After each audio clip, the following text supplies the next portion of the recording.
Hi everyone, welcome to Cooking with Chef Rich. So I am sure some of you are wondering why I rode in on a skateboard. I have a very close friend, Steve and Alice. I was talking with their son Jacob about my videos, and he said to me, why don't you do something fun? So I said, like what, Jacob? He said, why don't you ride in on a skateboard? Of course he wasn't being serious, but back when I was in 8th grade, which was more than 40 years ago, I actually built this skateboard, and so I said, why not? I actually still ride this every now and then.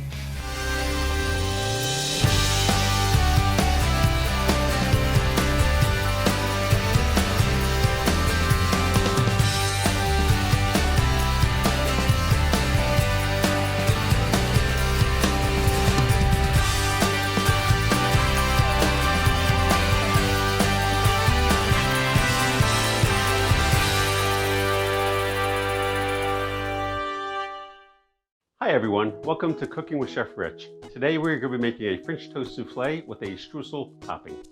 So for those of you who do not know what a streusel topping is, if you've ever had a crumb cake, there's little balls on top of the crumb cake, that is a streusel topping. So anyway, let's jump right in, talk about our ingredients. This is a 1 pound challah bread that I've cut up. If you don't have challah, you can use an egg Texas toast or any other type of bread you happen to have. We have a dozen eggs, 3 cups of milk, a cup of white sugar, a cup of brown sugar, 2 tablespoons of cinnamon, and 4.5 tablespoons of vanilla. So this is relatively easy to make. This is what they call a half pan, and we're gonna spray this fairly well with some cooking spray.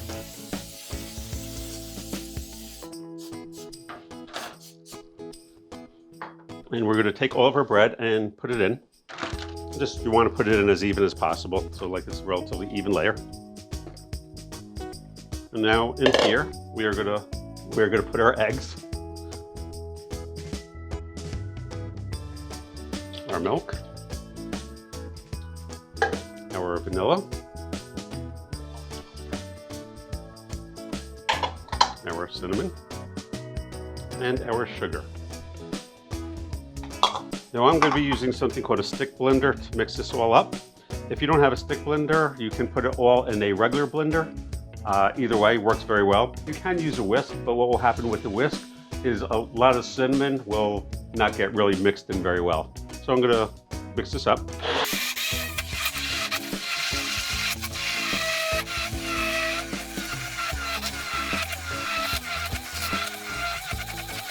Alrighty. You don't want to mix it more than it needs to be mixed, because what will happen is you'll actually whip your eggs, and when you bake this, it will do something called souffle, or it'll rise up. So you really don't want to mix it too much. You want to just mix it through. Actually, we're going to pour this on top of the bread.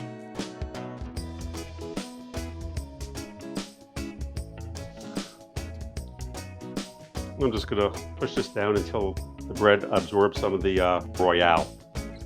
A royale is a mix of eggs and milk and is used in several different things.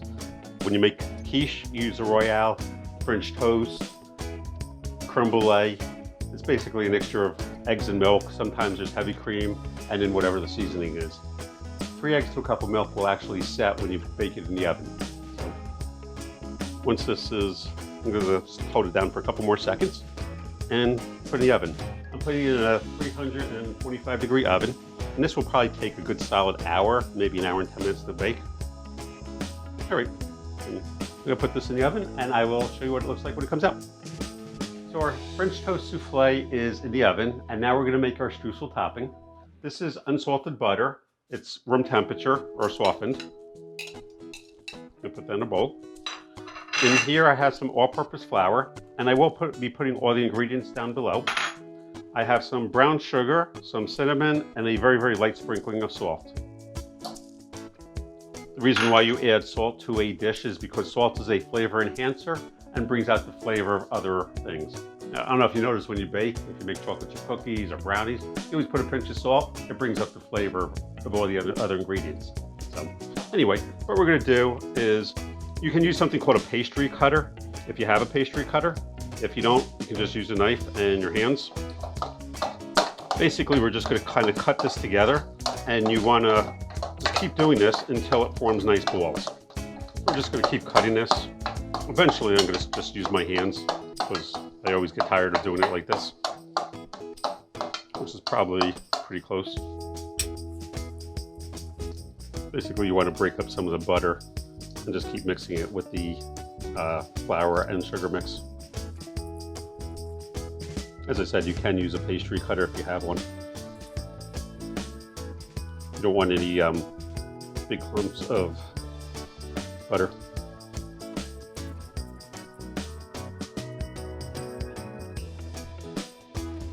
And basically that's it. So this is ready.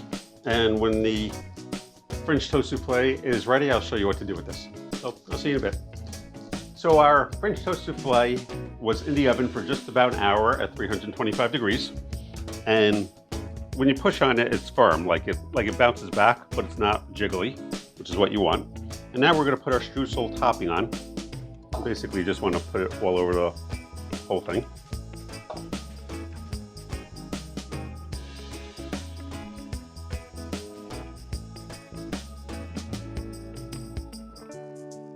Thing we want to do is I have just some water over here. We want to put just a light sprinkling of water. If you have a spray bottle with water, that works a little bit better. I don't have a spray bottle with me, so I'm just going to sprinkle a little bit of water just to moisten this a little bit. What we're going to do is we're going to put this back in the oven and bake it for approximately 15 minutes. You don't have to use a ton of water, but a little bit of water definitely helps. So I'm going to put this back in the oven and I'll see you in 15 minutes. So our French toast souffle just came out of the oven. It was in for just about 15 minutes. You'll notice like over here it's more of a glaze as opposed to over here. That's where the water was. And it gives it like a nice sugary glaze to it as opposed to a, just looking like a big clump of sugar. So anyway, I'm gonna put this on a plate and show you what it looks like, and I'll see you in a few minutes. So I took our French toast souffle out of the oven, put it on a plate, and I'm just want to show you what it looks like. And I'm going to try it, and I'm really excited because I love French toast, and I've actually made this before. It's actually delicious.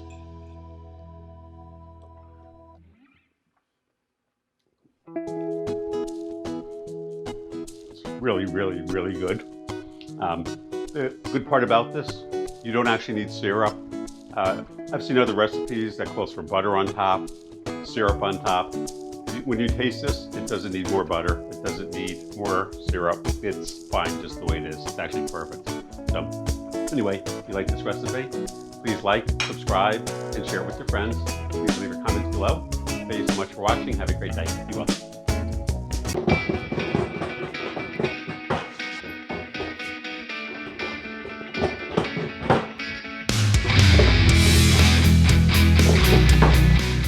Jacob, I hope you found this to be more fun than my cooking videos. Have a great day.